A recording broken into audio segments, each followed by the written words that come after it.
Hey, it's Craig. I just wanted to let you know that you can listen to Canadian History X early and ad-free on Amazon Music, included with Prime.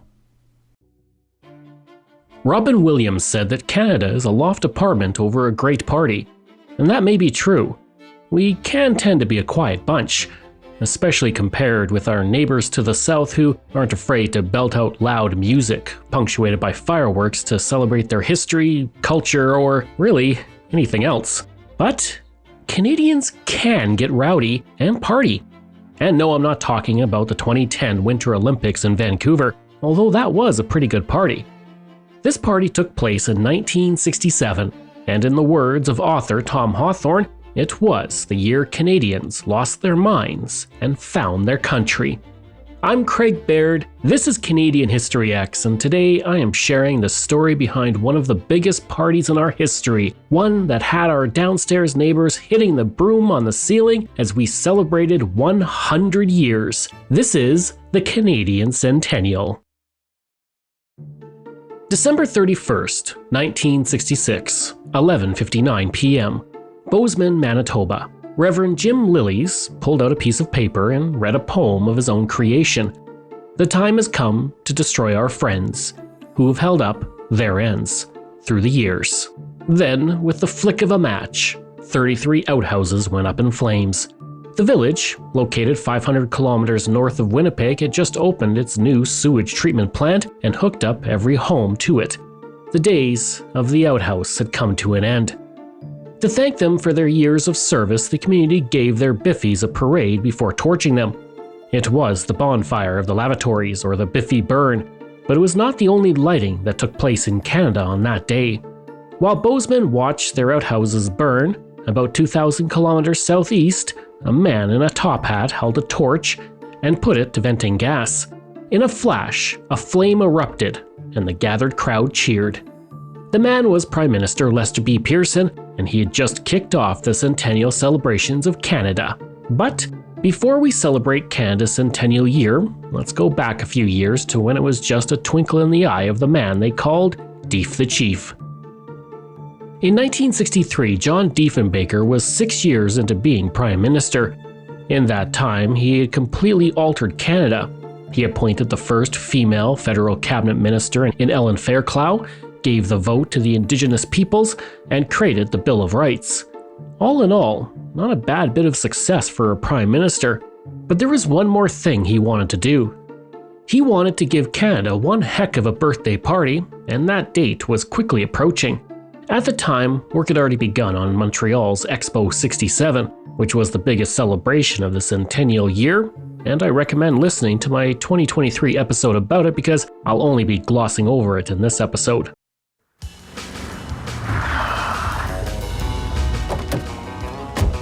Hey, Gabe, we're supposed to be at City Hall. We're gonna build it right here. Ah, yeah, sure. And give wetsuits to all the visitors? No, on the water. Hey, come on, we're talking about building something the size of 64 city blocks. And there's no land left in Montreal. So, get serious. Listen, we'll build islands. How? Dig up Montreal? They're digging a subway, remember? You take it from there, and you put it here. 12 months and 25 million tons of fill later, St. Helens Island was reshaped and Ile Notre Dame was created. Come on, we don't want to keep Mayor Drapa waiting, do we? Montreal's Expo 67. It would prove to be the most successful World's Fair of the 20th century. To begin work on his plan, Diefenbaker formed the Centennial Commission and appointed John Fisher as the commissioner. Fisher was known as Mr. Canada because of his CBC program. From 1943 to 1955, John Fisher Reports was a 15-minute program which aired 3 times a week, and it took him on the road as he endeavored to build national pride by reporting on the people and places of Canada. He later became the executive director of the Canadian Tourist Association, and he was also close friends with Diefenbaker and served as his special assistant. And with the commission formed, work could begin. Diefenbaker just had one more thing to do: win the 1963 federal election. When John Diefenbaker won a minority government in 1957, he ended 22 straight years of Liberal rule. 1 year later, Canadians went back to the polls and handed Diefenbaker 208 seats in the largest landslide victory in history. Diefenbaker was on top of the world, but over the next 4 years his popularity slowly eroded. His decision to cancel the Avro Aero program decimated the Canadian aerospace industry and put nearly 30,000 people out of work. It seriously hurt him in the polls, and even today, anytime I post something about Diefenbaker on social media, somebody will comment, "Dief killed the Aero." When the 1962 election arrived, Diefenbaker won, but with a minority government of only 116 seats, a drop of almost 100 seats from the previous election. A minority government meant it wouldn't be long before Canadians once again marched to the polls. Diefenbaker believed he would win the 1963 election and hopefully hold on to power for the rest of the 1960s, but that was not to happen. Lester B. Pearson and the Liberals won 128 seats to capture a minority government. Diefenbaker was out. But would the Centennial Commission die with him? Thankfully, no. Lester B. Pearson saw the benefit of the Centennial, and he was not about to cancel it. He also kept John Fisher on as the commissioner rather than replace him with a Liberal supporter. Pearson decided to take a hands-off approach beyond having Liberal MP Judy LaMarche, Secretary of State of Canada, serve as the government's representative. He had more important things to do before 1967, like bring us universal healthcare, a new flag, the Canada Pension Plan, and Canada student loans. The plate of the man I consider our greatest Prime Minister was pretty full. Pearson gave the Commission only one stipulation. He wanted a year-long event that would involve all Canadians. The Commission was provided with $25 million, and the federal government pledged to match, dollar for dollar, any Centennial event or project a community was involved in. And with the Commission formed, the money secured, now the Centennial just needed a logo. In 1964, the Centennial Commission turned to Canadians to create a logo just like the federal government did in its efforts to design a Canadian flag. They offered a prize of $2,500 for the winning design, and over the course of a few months, there were 496 entries. Of those, 307 had the maple leaf. The Commission chose 3 winning designs, but none could be used. The first design featured concentric Cs, which was too similar to the logo of the Canadian Canning Company. The second design featured 2 doves of peace and looked too much like the logo of a paper company. The third design had a C embracing 10 stars representing the provinces. That one was very close to the logo of a meat packing plant. All 3 entries received cash prizes, even though their designs were not chosen. Still in need of a logo, the Commission turned to the professionals as 1965 was on the horizon and with time running out. Stuart Ashe was working as an up-and-coming graphic designer for the Toronto firm Cooper & Beattie Limited when the firm received the Centennial logo commission. Ashe was told by his bosses to create something, and he could have not been more surprised. He had just recently graduated from the Ontario College of Art and Design in 1964, and this was a major career opportunity for a young graphic designer. Wanting something simple that evoked Canada, its culture and history, Ashe played around with various concepts before he settled on the perfect logo. His design featured a maple leaf made up of 11 equilateral triangles representing the provinces and the territories. The design was simple enough for anyone to draw and for children to color. It was also easily recognizable as Canadian. The design was unveiled by Commission Chairman John Fisher in January 1965. Soon, Canadians saw it everywhere.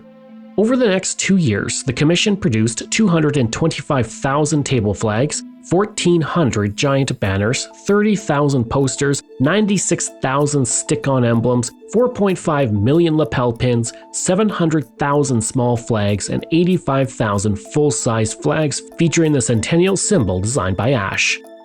In 2021, I walked into an antique shop in Edmonton and happened to see one of those full-sized Centennial flags for sale.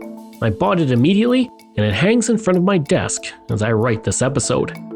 Now that the Commission had its logo, it could focus on bringing the party to everyone in the country. And it all began with a train. Back in 1961, when John Diefenbaker was just starting to think about the Centennial, he hit upon an idea of a traveling history exhibit. But nothing much happened until around 1965, when the Commission put into motion the creation of the Confederation train. The train was made up of 6 cars, each specializing in a period of Canadian history. As a person entered the first car, they would progress through history. The first car depicted the pre-colonial era from the Ice Age to the arrival of the First Nations. Small indigenous villages were constructed to give people a look at how the First Nations lived centuries ago. The second car highlighted the arrival of Europeans from the Vikings to the French and English. An electronic map traced the routes of John Cabot, Jacques Cartier, and Henry Hudson. Samuel de Champlain had a life-size statue, and his 1632 map was on display next to him. The third car focused on the era of settlement. A drawing room window allowed visitors to see what 19th century French Canada looked like. There were also exhibits that gave viewers an idea of the isolation communities felt and the move towards Confederation. The fourth car featured the Confederation era of 1867 to 1876. An old printing shop was on display, as was Sitting Bull's rifle. Statues of Prime Minister Sir John A. Macdonald and Alexander Mackenzie greeted visitors, followed by displays of the Riel Resistance and the Northwest Mounted Police. The back of the car focused on the numbered treaties, the CPR, and the Klondike Gold Rush. The fifth car explored the first decades of the 20th century. From the Boer War to the First World War, visitors could go into a dugout roofed by corrugated iron and sandbags to see how First World War soldiers lived. Exhibits on the Great Depression were at the back of the car. In the last car, the Second World War was the focus, followed by displays detailing the careers of Prime Ministers William Lyon Mackenzie King, Louis St. Laurent, John Diefenbaker, and Lester B. Pearson. To pull all those cars, 2 locomotives were provided by Canadian National Railways and the Canadian Pacific Railway. And on top of those locomotives was a horn that played the opening notes of O Canada. But what about someone who didn't live along the main line of the railroad? The Centennial Commission had you covered with the Centennial Caravan, which consisted of tractor-trailers that had smaller exhibits of Canada's history. The caravan traveled to 655 smaller communities in the country, and the Commission also set up the Confederation Barge, which went up and down the Mackenzie River in the Arctic to reach remote communities. When Canadians decided to celebrate, they go all in, and after years of planning, Canada was ready to party as the clock struck midnight on 1967. If you are hungry, go grab a snack, because Canada's Centennial Party catered to our stomachs, and the following details might make your tummies grumble.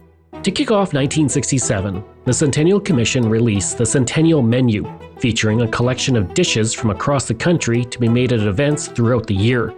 Appetizers featured pea soup from Quebec, hot apple cider flavored with cloves and cinnamon sticks from Nova Scotia, and sour cream maple syrup salad dressing from Ontario. Moving on to the main course, we have smoked and garnished Atlantic salmon from Newfoundland and scalloped potatoes from Prince Edward Island. And we're not done yet. There was green beans and tossed pearl onions with pimentos from New Brunswick, roast beef from Alberta, along with pickled red cabbage and spiced apple rings from British Columbia. And I hope you have room after that smorgasbord for dessert, because there were buttermilk tea biscuits from Saskatchewan, blueberry torte with chocolate sauce from Manitoba, and cheddar cheese from Ontario. All in all, it was a delectable menu of Great White North culinary delights. But not everyone was a fan. One food critic stated, "It reads a bit as if it all boils down to plain old roast beef and blueberry pie, but then the chefs have fancied it up a bit." That critic may have just described fine dining while passing it off as a criticism. Either way, Canada was ready to party, and who doesn't get a little frilly before a big event? Once the menu was set, we needed to print it, and for that, the Centennial Commission created a brand new font. The Cartier font was designed by Kerdare, who spent a decade creating Canada's first typeface for Roman letters. Named for explorer Jacques Cartier, many official documents throughout 1967 were written in this font. And you know something else written in Cartier? The Charter of Rights and Freedoms, but that wouldn't happen until 1982. No party is just menus and fonts. Once those are locked, you need music. And for that, the Centennial Commission turned to one of Canada's greatest musicians, Gordon Lightfoot. In 1966, they asked Lightfoot to write a song to celebrate the centennial. It took Lightfoot 3 days to write the 6-minute song describing how the Canadian Pacific Railway was built. The song aired in a special broadcast on CBC on January 1st, 1967, and later appeared on Lightfoot's album The Way I Feel. Years later, Pierre Berton, who wrote The Last Spike, told Lightfoot, "You did more good with your damn song than I did with my entire book on the same subject." When Lightfoot met Queen Elizabeth II in the 1970s, she told him it was one of her favorite songs. But was it the best-selling song in Canada that year? No! That belonged to another song made for the Centennial, written by a man who played the trumpet. Bobby Jimby was known as the Pied Piper of Canada, a role he leaned into by wearing a Pied Piper costume and leading children in parades. He composed Canada. The song commemorated the Centennial and used children's voices for the chorus. Throughout the year, Jimby made over 50 recordings at various places in Canada, along with another 250 recordings made by school choirs and bands. Now we are 20 million Canada. Victor Roses proud, and the territory free. Teachers loved the patriotic message of the song and they demanded it be released as a single. It was quickly made into both French and English. And within the first week of the single's release, it sold 25,000 copies. By the end of the year, 270,000 copies had flown off the shelves. Judy LaMarche, Secretary of State for Canada, presented Jimby with a gold record for his accomplishment. And Jimby also made the most of his new fame by leading countless parades through the country in 1967. By the end of the year, he had worn out 4 pairs of shoes and traveled coast to coast 4 times. The Victoria Times columnist wrote, "In a country where nationalism was always regarded as a foreign disorder, a song called Canada is suddenly the all-time bestseller." 9 days into the Centennial Party, the aforementioned Confederation train blew its whistle for the first time in Victoria on January 9, 1967, as it began to leave the station. Blytha Perks, the wife of Lieutenant Governor of British Columbia George Perks, pulled the lever, and also on hand was Secretary of State Judy LaMarche and May Bennett, wife of BC Premier W.A.C. Bennett. A crowd of 1,500 people were present as the train began its journey as 3 RCAF jets roared across the sky and 1,000 balloons were let loose. During its first week in Victoria, 40,000 people toured the train. A week later, the train began its journey across Canada, reaching the Maritimes at the end of October. And by the time it finished its journey in Montreal on December 5th, it had visited 87 communities and been boarded by hundreds of thousands of Canadians.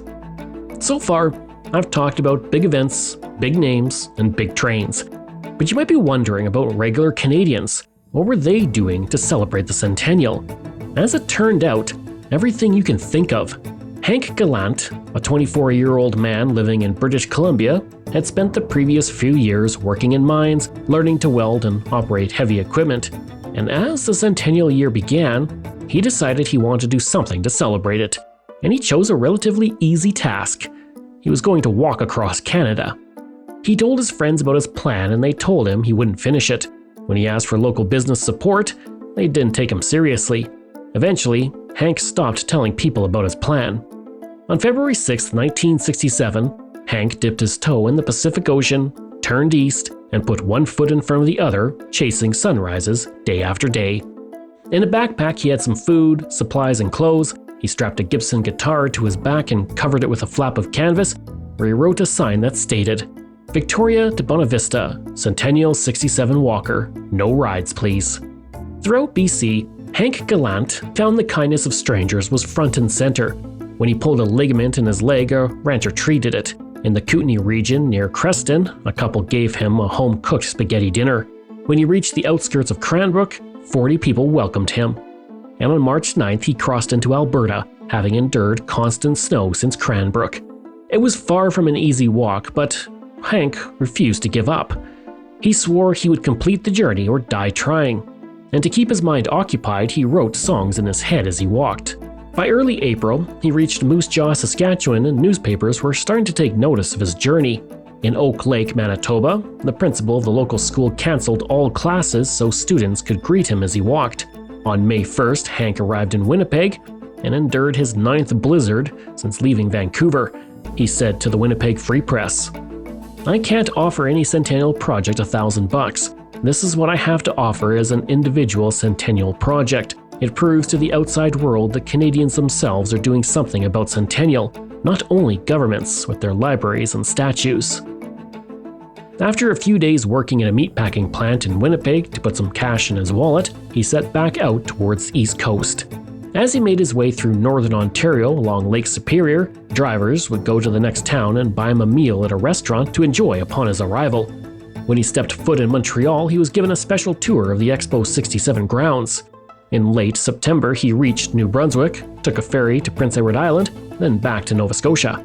On November 13th, his 25th birthday, he walked into St. John's, Newfoundland, and finished his journey after 280 days of walking. He said, "I went to the harbor, I took off my boots and my socks and did what I had done on the Pacific coast at Beacon Hill Park.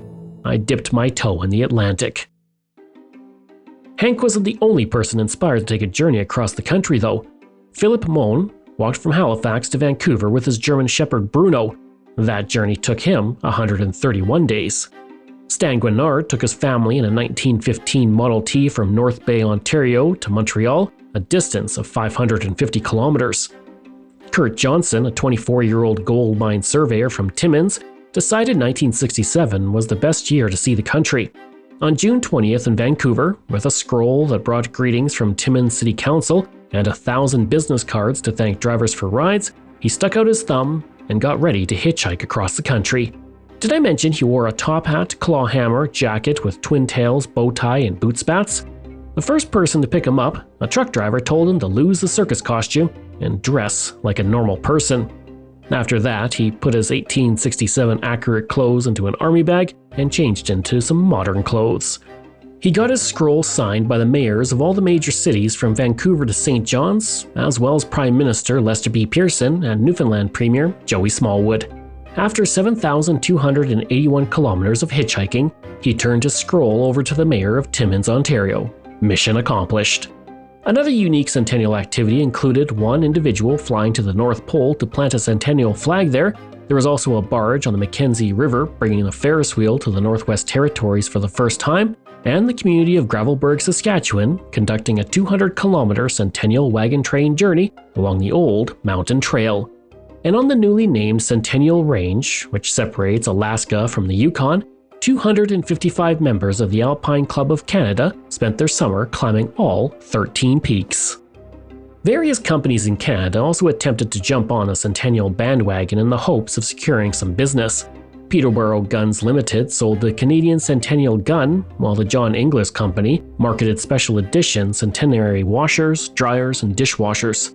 The Hope Furniture Company out of Vancouver thought far ahead and registered a copyright in 1958 for the use of the word Centennial in advertising for household furniture and furnishings.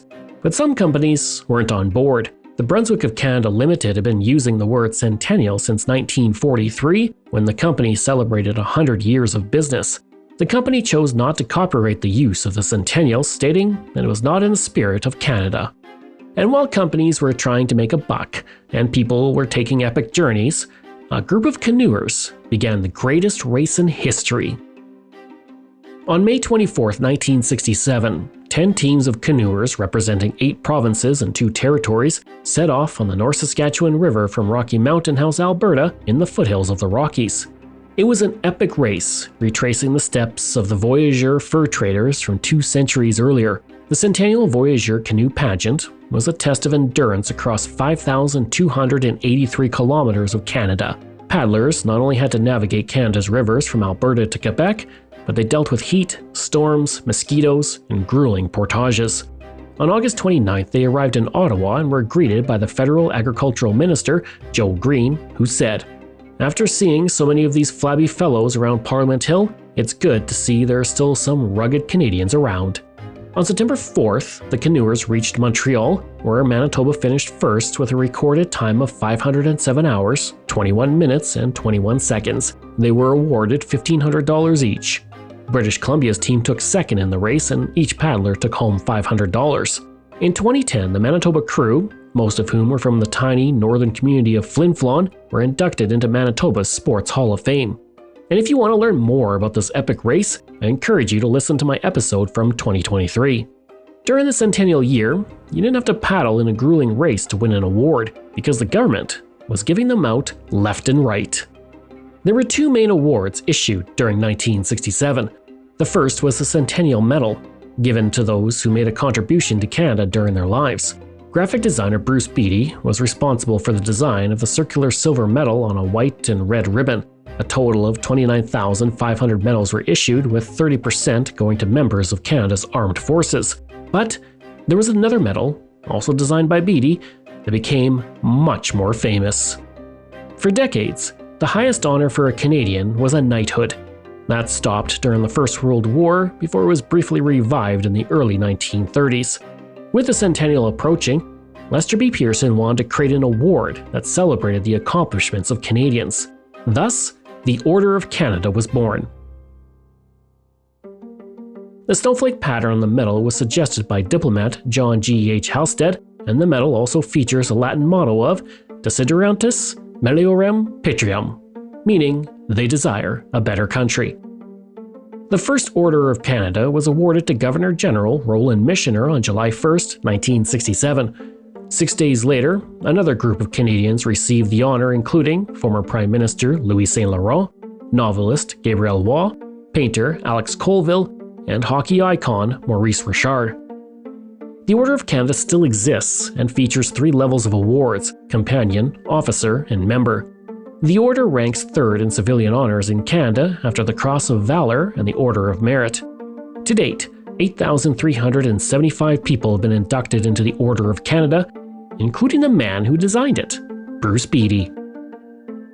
There were many celebrations and events around Canada in 1967, but nothing compared to the big event in Ottawa on July 1st when Canada officially turned 100 and the country pulled out all the stops to make it memorable. In the capital, Queen Elizabeth II and Prince Philip were the guests of honor, joined by Prime Minister Lester B. Pearson, Canadian dignitaries, and 50,000 Canadians on Parliament Hill. The centerpiece was a birthday cake that was 6 meters high and decorated with the national coat of arms and provincial crests. To cut the cake, Queen Elizabeth II used the same knife her father, King George VI, used for an event in Ottawa during his royal tour in 1939. The huge cake may have looked tasty, but in truth, the cake was a lie. Only the part the Queen had cut into was a real cake.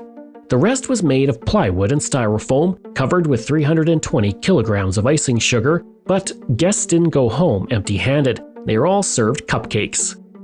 Following the cake cutting, the Queen was given a coin by Pearson, which she tossed into the fountain at the Centennial Flame. The Queen and Prince then greeted the crowd. Upon seeing one young man with long hair, Prince Philip asked him what kind of fertilizer he used for it. 450 kilometers away in Toronto, the city had a huge celebration. Over 50,000 people lined the downtown streets for a parade, which was followed by a party in Nathan Phillips Square. Across the country in Vancouver's Empire Stadium, 32,000 came out to watch poet and actor Chief Dan George give his soliloquy, Lament for Confederation. The piece was an indictment of Europeans for taking Indigenous land, and Lament for Confederation dropped like a bomb for many and helped inspire an increase in Indigenous activism and pro-Indigenous people sentiment among non-Indigenous Canadians. Following the performance by Chief Dan George, the Vancouver Sun wrote, "The man who took the boldest look into Canada's future at her Empire Stadium birthday party Saturday was probably the person most tempted to look into her past." I have known you in the freedom of your wings, and my spirit, like your wind, once rose with good land. But in the long 100 years since the white man came, I've seen that freedom disappear, just like the salmon as they mysteriously go out to sea. 3 years later, Chief Dan George became the first Indigenous actor to receive an Oscar nomination. He was nominated for his role as Old Lodge Skins in Little Big Man, and despite his stellar acting career, many felt his greatest performance came on that night in 1967. Denny Boyd said in 1981 upon the death of Chief Dan George, "I believe his greatest performance was played in Vancouver, speaking outdoors in a voice that rose and fell in vivid cadences of anger and sadness. It was the day they invited him to a party and he sat on the birthday cake. Chief Dan George stoned the crowd of 32,000. He stopped them cold and nailed them to their seats. Even the smallest children, who could not possibly understand his words, were hushed by the sibilant melancholy in that voice. On the day Chief Dan George took Canada to task for its history, a baby was born 50 kilometers west across the Georgia Strait. She was born at 4:08 a.m. local time and was one of the first Centennial babies. You may have heard of her. She grew up to become actress and animal rights activist Pamela Anderson. While Pamela Anderson was entering the world 110 kilometers to the east in Abbotsford, BC, William Hardman jumped out of an airplane. But don't worry, he had a parachute. 3 hours after the first jump, he jumped again. And every 8 minutes, he was back in the air and jumping out, down to the earth, once more. Over the course of 17 hours, from 4 a.m. to 9 p.m., he made 100 parachute jumps. He took only 2 15-minute breaks, once after the 50th jump and once after the 82nd jump. His 100 jumps broke the record set by 2 Americans for most skydives in one day, and as he landed on his final jump of the day, a crowd of 10,000 people applauded him. After July 1st, things began to quiet down. There were still people walking coast to coast and families driving to visit Expo 67, but in truth, Canada Day was the climax of the year-long party. That isn't to say there weren't still fun things happening. One of the most famous events happened on July 30th, 1967, the Nanaimo Bathtub Race. Frank Ney had the idea and began planning it for months, and during the annual Polar Bear Swim on January 1st, 1967, he put a bathtub with a boat motor attached into the water just to make sure it would float. It did, and he was ready to take his idea of a grand race across the Georgia Strait using nothing but bathtubs to the public. Through the spring, Ney pitched his idea and started organizing the event, and anyone could take part, but there were 4 rules. The tub should be a tub. No outboard motors that had more than 6 horsepower. Each tub had to be accompanied by an escort, and each pilot had to have a life jacket and be able to swim 200 meters. The event took off, and a week before the race, there were 130 entries. Ney said on July 29th, the day before the big race, "We have bathtub enthusiasts from all over Canada entered, and the tubs are still rolling into town. There were bathtubs all over the harbor the other night practicing." On July 30th, over 200 racers came out in tubs of all shapes and sizes. There were classic heavy claw-footed tubs to lightweight tubs made of fiberglass. Some tubs were powered by sails, others by oars, but the majority had a small motor to make the 50-kilometer journey across the Georgia Strait from Nanaimo to Fisherman's Cove. Just before the start of the race, Ney told the crowd that they were going to show the world that Canada was a leader in bathtub technology. Along with the hundreds of escort crafts and bathtubs, there were also 2 Coast Guard cutters and the RCMP boat, Sydney. Ney then set off a flare, and the race was on. 30 seconds in, the tub helmed by George Dorman capsized. For being the first out of the race, he earned the Silver Order of the Toilet Plunger. By the time the bathtubs were out of the harbor, 80 had floundered, leaving just over 100 tubs to finish the race. Bob Robinson led the race for most of the time, until his bathtub engine stalled 1 kilometer from the finish line. He jumped overboard and towed his tub himself into Fisherman's Cove. By that point, he was overtaken by several other bathtub captains. The winner of the race was Rusty Harrison of Richmond, BC, who finished the journey in 3 hours and 16 minutes. He earned $100 and the Centennial Order of the Bath. Of the 208 bathtubs that started the race, 46 made it to Fisherman's Cove. And the 46th bathtub to pass the finish line? Well, that is quite the story. With a crew of 10 who alternated helming while the others sat on the escort boat, the tub ran into constant problems. One of the crew fell overboard and had to be rescued, while another had to go underwater to untangle a line from the propeller. Throughout their journey, they were hit by rain and gale-force winds, but they soldiered on.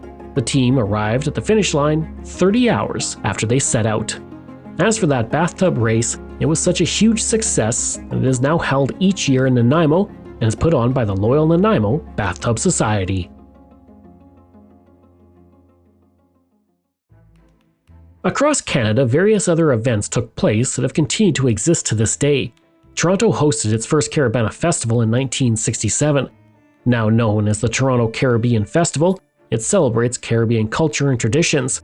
This multi-week event is the largest festival in North America, bringing in 1.3 million tourists to the city and having an overall attendance of 2.3 million people. The Grand Parade is the centerpiece of the celebration. To start that first festival, Toronto's West Indian community put up their own money. Dr. J.A. Liverpool, the head of the board of directors that first year, said, "The Centennial gave us an opportunity to give back something to this country. No other cause could have united West Indians so completely. Politicians have failed in the past, but Canada has brought us all together." Out west in Alberta, Edmonton used federal funds to build the Provincial Museum and Archives of Canada, while the Edmonton Flying Club built the Aviation Hall of Fame. The Alberta Native Centennial Festival was also organized, which featured dancers, performances, and a celebration of Indigenous history. Not to be outdone by its northern neighbor, the Calgary Stampede expanded to 9 days and called itself the greatest birthday party in Canada. An hour and a half to the southeast of Calgary, Lethbridge opened its Nikayuko Centennial Garden, which is the largest authentic Japanese garden outside of Japan. For Canadians who wanted to create a lasting impact, the federal government gave out tens of thousands of crabapple tree saplings that were planted in honor of the Centennial, and it's quite likely many of those trees are still alive today. But as with all great parties, this one had to eventually come to an end. Once winter set in and Expo 67 ended in October, the country settled down. The plan was to extinguish the Centennial flame at the end of the year, but Canadians requested it to be kept alight, and it's still burning to this day to mark the emergence of Canada as a mature and self-confident nation in 1967. When the clock struck midnight on January 1st, 1968, Canadians went back to their regular lives and the country closed the door on its centennial year, and it was a year that Pierre Berton called the last good year. Centennial Commissioner John Fisher said, "I think Canadians suddenly realize the land they live in is something to brag about. I even think that eternal search for the Canadian identity is over. I don't know what it is yet, but I think we found it this year." But before I leave you, there's one more interesting story to tell.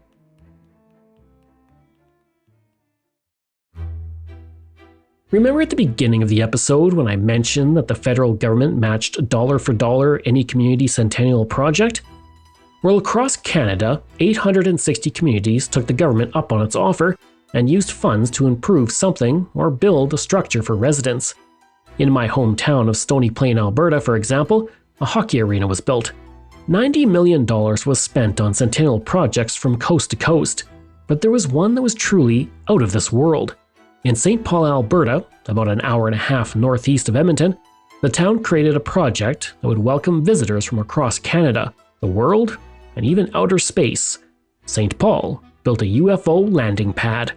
At a cost of $14,000, the structure was built by Alex Mayer, an engineer from Edmonton, and Wally Polinsky, one of the men behind the idea, said, "Everybody was getting in on the Centennial Act, so we decided we had to do something too. Maybe we had too many beers. I never thought it would happen." The landing pad was completed on May 15, 1967 at the urging of John Lagasse, a member of the town's Centennial Committee. He knew that on July 30th, 1967, Mars would be at its closest point to Earth, and he said, "We have the Northern Alberta Radio Association helping us out. Every night they beam signals into space telling the people out there that we're building this pad and we will welcome them."